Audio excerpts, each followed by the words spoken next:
It's been a while since we updated you on the Allegro Street Sleeper Civic Type R Turbo project, but all the stuff that's been happening lately with Adam at Fabco has been inside of it to do with the structural rigidity of the car, not to mention the steering column, pedal box, and other important aspects of the car. So come with me as I update you on what we've done to get this car a little bit further down the line. This is part 10 of the Allegro Street Sleeper project. I'm Jonny Smith. You're watching The Late Break Show.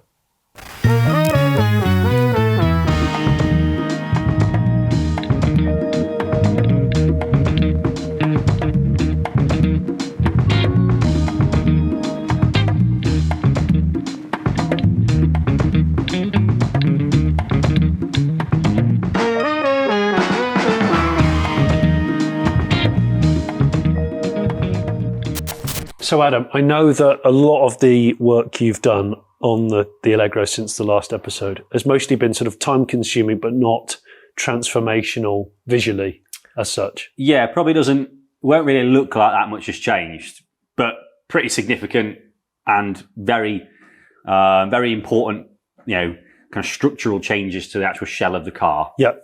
Okay. So engine bay wise, it's pretty much as was, apart from... Got a big strut brace in now. Yes. Originally, the Allegro, we just cut off from the bulkhead. So all of the structure you can see kind of in front of the bulkhead has been kind of recreated. Yeah. In doing so, we've got to try and put a lot of strength back in it because, McPherson strut kind of struts, they're going to want to move around, potholes, things like that. It's got to be strong, and it's going to be kind of a car that you want to use on track days and things like that. So strut brace is definitely a requirement. It would have needed it anyway. Yeah. But yeah, that's what we've gone for. So nice big bit of 1 3/4 CDS tube and some 3mm plate, bolted onto those E30 top mounts, and that is now solid. They are never going to move. And then of course, I guess we know that the same diameter tube has tied into the side of the turret and then starts going back through the A-pillar.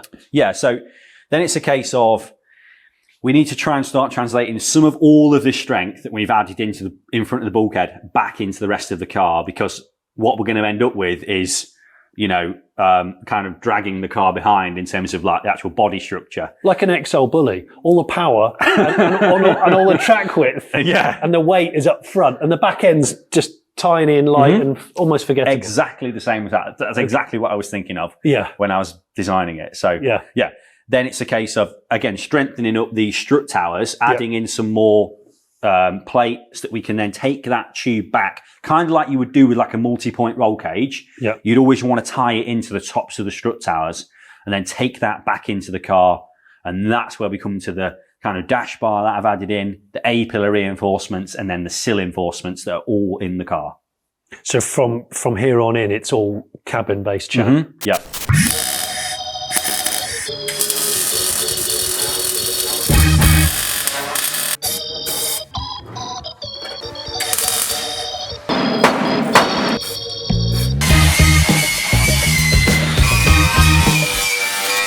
The reason why we're doing it this way is because ultimately I don't want the car to have like a visible roll cage.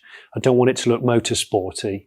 We've still got to, and for his sins, he has to live with this on a weekly basis, still trying to play down all the engineering of the car. So a lot of what you've been doing over the last, 3 or 4 weeks probably is going to be under a carpet. Which is depressing in one way, but we are documenting it, and it's the thrill of knowing what's there. I don't find it depressing. No, good. I'm glad. Not depressing. Good. I'm glad you don't find it depressing. I was worried that you would. Come on in. Welcome to my crib. That tubing that we talked about from the strut mount, you can now see there's some vertical tubing. Again, you say it's 1 3/4? 1 3/4 CDS tube. Yeah. And that goes down as close and tight to the original A-pillar structure as it can. And then this was a cunning move that you thought of, because we were trying to work out whether we put tube inside the sill. Yeah, exactly. It's a gang sign. It's a gang sign. But ultimately, you came up with a great idea, which I think was really clever, of cutting the side away of the existing factory sill and then using the radius of the tube to make that shape back up again, so that once it's covered in,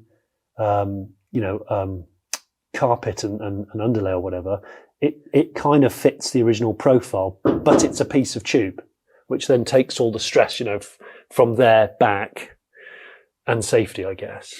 And it's bloody neat. Well, it's exactly the same radius as the piece I cut out. Right. So again, once it is welded, to the trained kind of Allegro enthusiast keen eye, you would never know it was there. Yeah.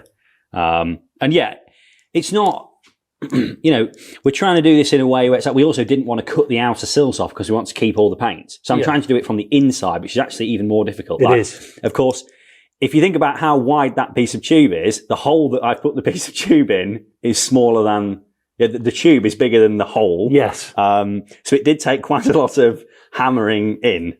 Opening it up and hammering it back and I had to kind of peel it away and force it into that hole. Yeah. You can see on the other side actually better the way you've welded it all the way along with this lower plate. It's like a closing plate, isn't it? That's probably what you'd call that. It's part of the floor really, or like the inner sill area. Yeah. And I know you cut this oblong out because you sent me a WhatsApp and I got a bit worried. You cut that out to get the access in order I needed to get the sill to kind of peel back to start to get the tube in. I need a big section of it cut away. There was no way I was going to be able to actually begin to peel that sill back and force the tube into that space without having a big section of it cut away.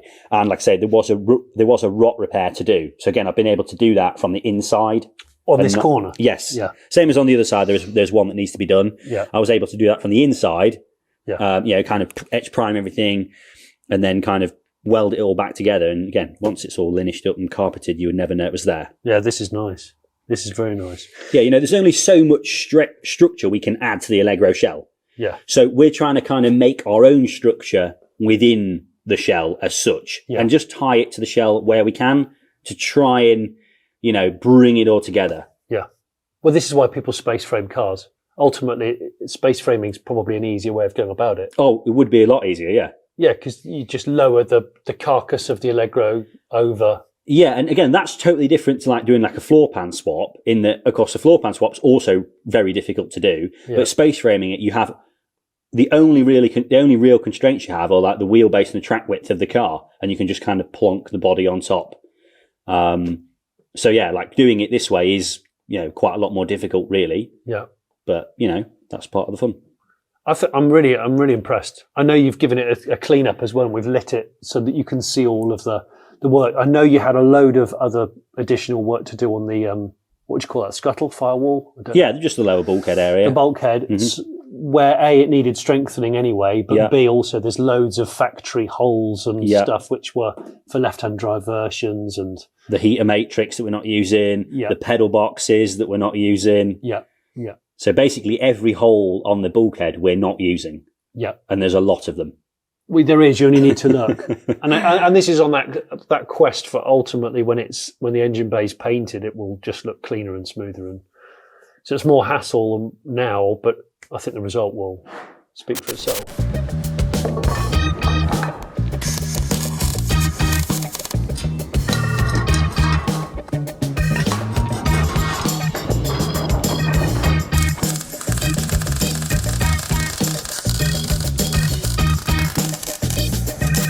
So in the back of the Aggro, obviously I'm kind of perched where the rear seat will go back in.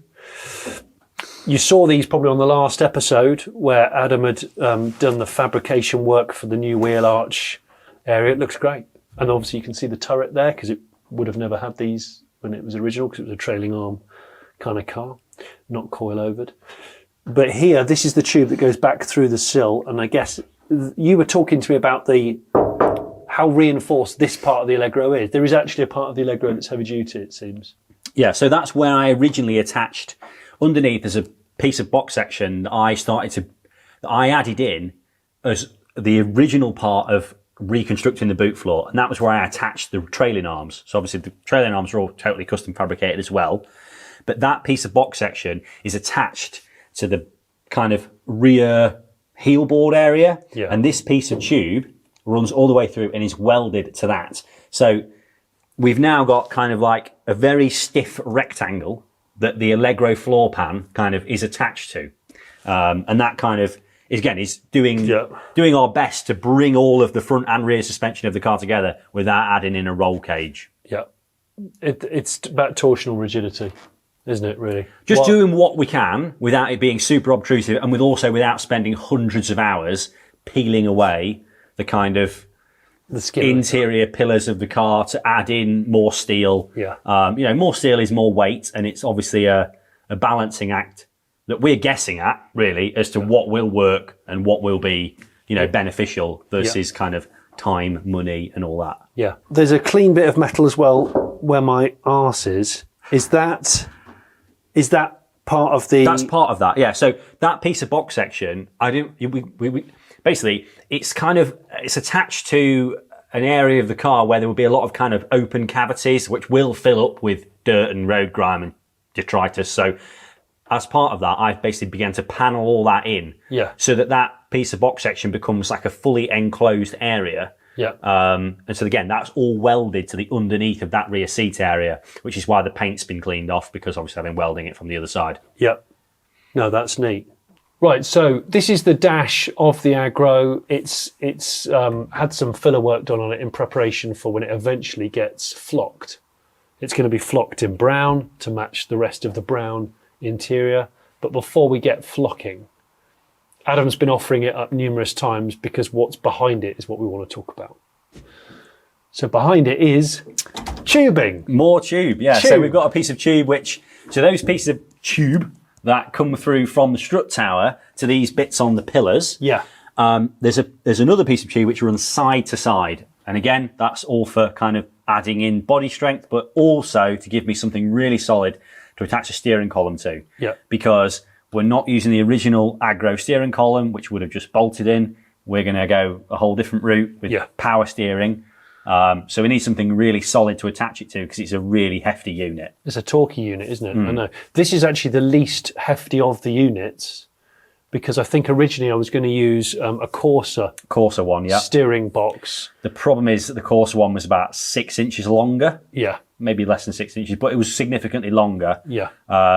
We're just never going to make it work. What with the Escort rack being so far offset, the pinion from that rack being so far offset, we got to have enough range of movement in the UJs to get from where that pinion is over to where our steering column is. Yeah. And if the steering column is really long, the closer you bring the pinion to the end of the steering column, the harder it is to get those angles to match up and actually have a smooth steering. Yeah, that you can actually rotate. So again, that's taken quite a lot of working out as to what we can use, how long it can be, where it can fit, and then actually how to mount it. Yeah. This item, don't worry about the steering wheel, that's not staying. This is from a Vauxhall Mariva. Nice and cheap, second-hand. And that there is the electric steering module. So that's the hefty bit that you've obviously created like a cradle for out of tube metal. So I've got the Corsa one here. You can see how different they are. In terms of the Corsa one would package a lot nicer, but it's just so much longer. Oh, I see. Yes, I remember when we were offering it up last time. So these are the industry standard. Like loads of people use the Corsa unit. Either way you look at it, second-hand, they're incredibly cheap and robust. So they make perfect sense. But Adam was saying, I guess this car does not have very big A-pillars, very raked A-pillars. There's not a lot of knee room and distance between the occupant and the end of the screen. So trying to get that in a position for a tall man like me to sit where I want to sit is a bit of a dick, really.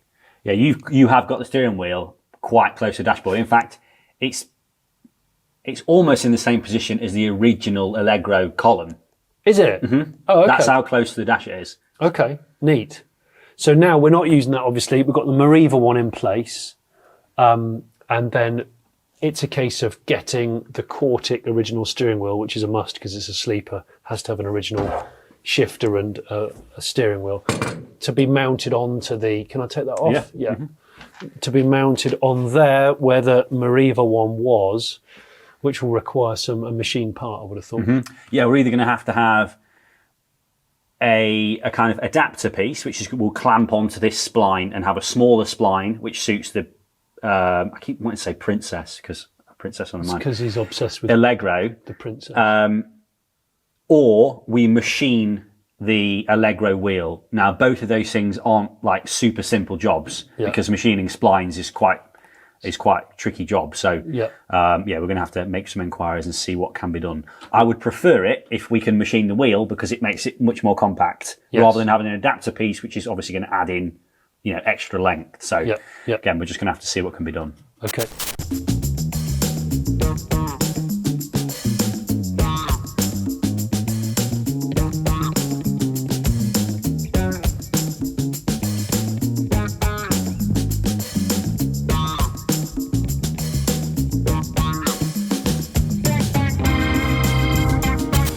But the other important part, and if you watch the last episode, all this will sort of make sense with these decisions.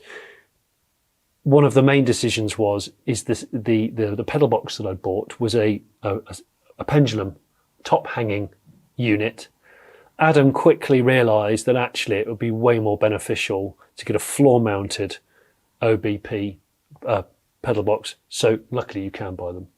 So I sent the other one back and said, please can I have a floor mounted one instead? And that's what that is right there. In fact, can I sit in the seat? Yeah.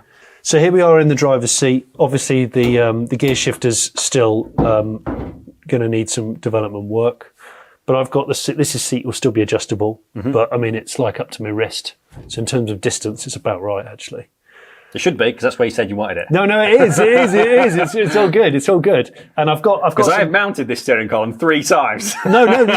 Honestly, this feels lovely. This feels really lovely. So this isn't bolted in. No, that's not bolted in. But I've pushed it as far back as it'll go. Yeah. And at the middle, in the minute, it should be about in the middle. I haven't actually looked down, but the brake pedal should be about in the middle. It is about in the middle. So I think in an ideal world, we'd probably want to offset it a little bit. Yeah. And obviously there will be a false floor over the top of those cylinders. Yes, there'll be like a little case that goes over the top. What we can probably do in a minute is I can set a bit of wood up or something just so you can actually put your heel down. Yeah. So the pedals do seem really long to me. What, the travel? No, just the whole length of the pedal from where the floor height would be. But then you have got big feel feet. Flipping lovely to me. I've got big old feet. Flipper feet. Yeah. I don't like pedals. See, they feel beautiful. They feel absolutely beautiful. Oh. Yeah. I think they're going to be just fine. Okay. Especially, like you say, it's that false floor that just covers up the master cylinders. Yeah. And bearing in mind, the angle of these is obviously not set either. I've just kind of roughly attached the wheel cylinder, the brake cylinders. Yeah. They could be much further back if that was preferred. Yes. Yeah.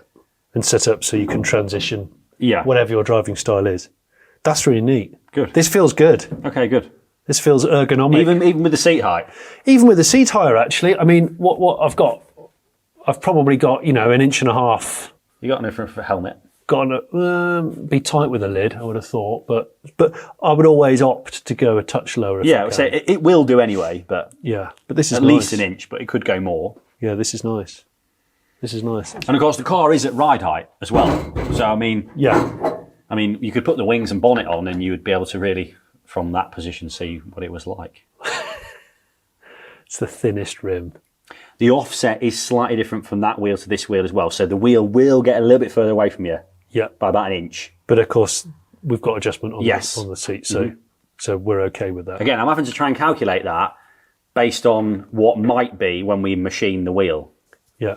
I think so far, honestly, I think you've obviously tried to keep as close to the original measurements. Other than the angle that you wanted, because you wanted a really weird angle. He thinks I'm weird because I quite like the wheel down more vertical, really. That's really weird. I love that. I don't think you could drive a car like that. I bloody Not have. really in anger. But if you were much lower down in the car, maybe. Right on the floor, yeah. Yeah, but not like in that kind of seating position. This is good. This is good, honestly. This is very good. There's an original shroud around the column, which I don't know if we're going to be able to use it. Obviously, we've got to try and get the original switch gear on as well, which I've got. Oh yeah, the indicator stalks. Yeah. we've got to try and get the original switch gear on. Yeah. Which, again, there is a way of doing it. So we've got a spare chunk of column here, and this is just a piece of stainless tube. So originally, this is where the Vauxhall switch gear and ignition barrel and steering lock all attach onto. I've smashed all that off. Nice. So we're going to have a kind of a reducer, which fastens over there, which will just get welded on. Yeah. But as part of that, we can have a piece which holds the switch gear. Yes. If that makes sense. Yeah. So you can have the original, not Princess, Allegro switch gear. Just say Leyland. Okay, Leyland. keep I mean, it- it's all the same. It sort of is all the same, but that's brilliant. And then it's a case of the plastic that originally went around it. If it can't be mounted in the same way, we'll just have to think of, because we might have to disguise that. It would be good if we could at least use the bottom half of it. Yeah. Because that way you get the choke cable, Yes. which we might be able to use for something. I don't know what, but Yeah. or at least it can be there. Yeah. Getting that on with the dash where it is probably not going to happen. Yeah. Yeah. So we might be able to at least use the bottom half of it. Yeah. And this is stuff, because it's flimsy and it's quite hard to find in good condition. And yours is pretty broken. It has been broken. It's had some It's very old masking been tape. twatted on the back by the old person that owned the car before me. No offence to her. This is the kind of thing which we can 3D print and or flock.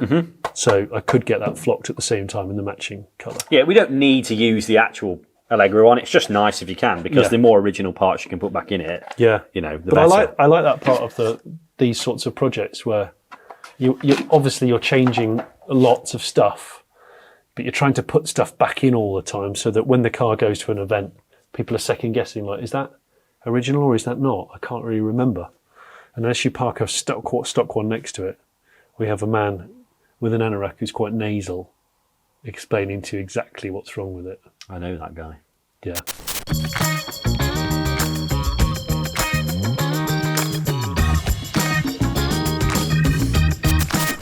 Well, I was going to check. Is this as far back as it goes. We've been looking at it as far. Yeah, that's as far back as it goes. Okay, right. So I would probably build it A little bit further back. so that you can bring it forward. The only problem we're going to come into is the rake of the seat, and how, if you look, if I drop that any further down, this is the amount of gap I can bring it down without modifying the floor pan. Yeah. With the seat in that position. Yeah. I see. So realistically, we're looking at just over an inch, no more, Okay. with the seat in that position. So of course, if you wanted it to be able to go further back, we're not going to get it as low. Yeah. Because of the rake on the seat, unless we change the rake. Okay. Well, I think if it goes a little lower, which is the intention, I'm not asking you to lower it 2 inches. Or No. Well, it physically wouldn't go without. No, and it doesn't feel. I don't feel like I need it after the previous conversations. Honestly, this feels really good. Cool. Genuinely, it feels like I've got a lot of leg room. I've got all of the arm room I would want. It actually looks right as well, to be honest. It does feel like I've genuinely set this. So I hope you've enjoyed that update on the Allegro Street Sleeper project. It has taken a bit longer for us to update you than normal. We promise that the next episode will come a little bit sooner. And in that next episode, I suppose there'll be some more updates on some of the plumbing under the bonnet, but there's also going to be more resolve when it comes to the position of the gear shifter and the finished position of the seat and stuff like that. Let me know what you think on the Allegro so far. I know it takes years to create cars like this, especially when you're disorganized, like me. But I'm really enjoying how it's coming together, and it seems to be finally being done properly. If you haven't already subscribed, why not subscribe? And if you're watching part 10 for the first time, it will probably make no sense. So you ought to go back to the playlist of this Allegro, which I will put a link for in the description. Thank you.